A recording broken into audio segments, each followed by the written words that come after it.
um tema pra gente conversar também é sobre o filme Dia D.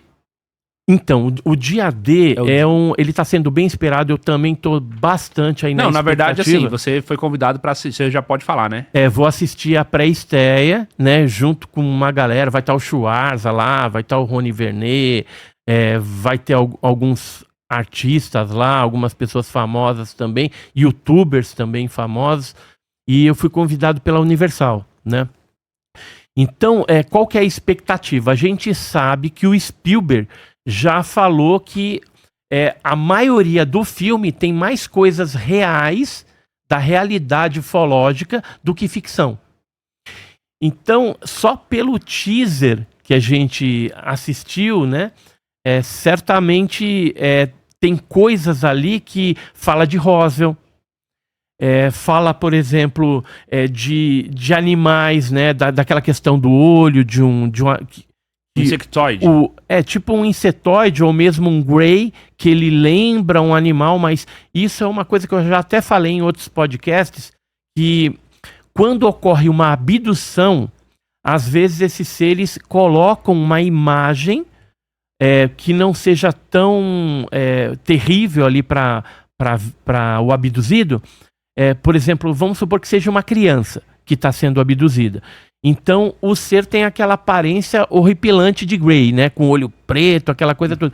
E aí, de repente, a criança vai olhar para aquele ser e o ser vai projetar dentro da mente dela uma imagem de um bichinho, de um personagem infantil, né? De repente, a vozinha que já faleceu, que ele gostava muito, né? Então, geralmente são coisas assim. E no filme é a questão, acho que do olho, né? Do alce lá, que aparece, né? E tem o olho do Grey ou do insetoide. Então, tem essas coisas, mas o que me chamou mais atenção no teaser foi que o Spielberg, em algum momento lá, é falado de 7 milhões de pessoas na Terra. Só que a gente sabe que é 7 bilhões. Aí, na Terra a gente tem hoje 8 bilhões de pessoas. Aí eu fiquei pensando, será que o Spielberg errou na quantidade, né? Ou, de repente, de 8 bilhões para 7 bilhões, sobra 1 bilhão. 1 bilhão já é gente infectada, gente dos seres que já está vivendo no meio da gente. Porque tem um certo momento lá no teaser que aquela jornalista está falando numa língua estranha, que provavelmente é dos seres lá, e um diz que, eu entendo o que ela está falando. Tem pessoas que não entendem. Mas esses que entendem já são dessa raça híbrida?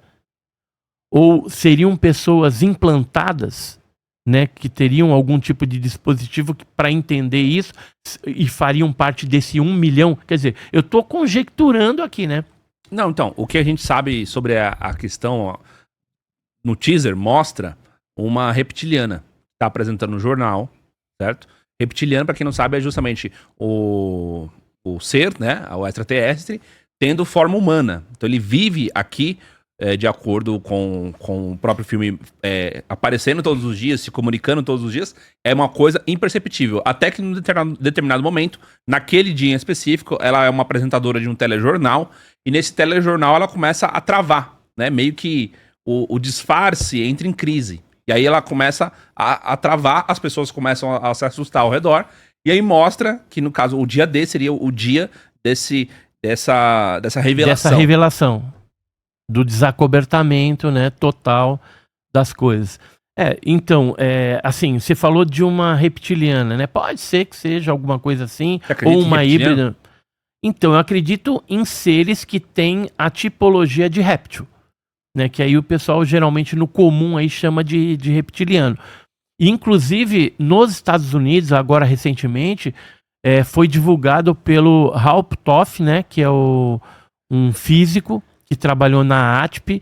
Ele falou de 4 seres que foram resgatados nessas quedas, né? Sim. De naves. Então ele fala do Grey, do nórdico, que é parecido com o ser humano, do reptiliano e do insetoide. Então são esses 4 tipos específicos aí que já foram colocados na mesa.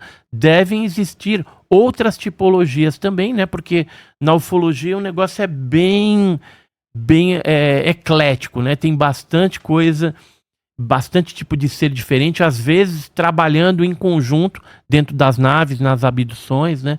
Já foi visto, por exemplo, Grey trabalhando com insetoide, Grey trabalhando com nórdico, né? Então tem essas coisas que os abduzidos às vezes relatam pra gente. E assim, a minha expectativa também do dia a dia é que após isso, talvez a gente tenha, por parte dos Estados Unidos, uma liberação maciça de outros documentos, talvez até mencionando seres, né? É isso que a gente espera, pelo menos. Porque, assim, tudo parece, nesse desacobertamento, que é algo arquitetado pelo governo norte-americano, que já havia uma agenda pré-estabelecida, por isso que está tudo acontecendo dentro desses padrões, né?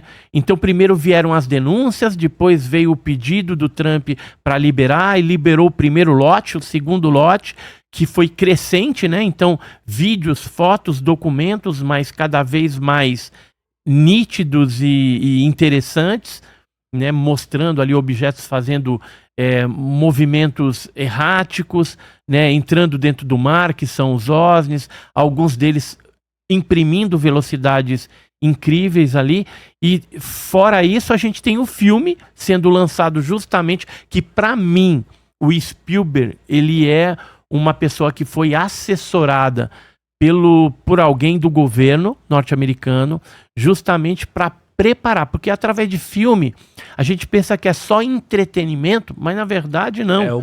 É uma forma de formar uma opinião também. O pessoal chama de operação psicológica, né? O Daniel Lopes vive falando disso. Isso. Operação psicológica serviu para você, por exemplo, se a gente pegar os filmes, né?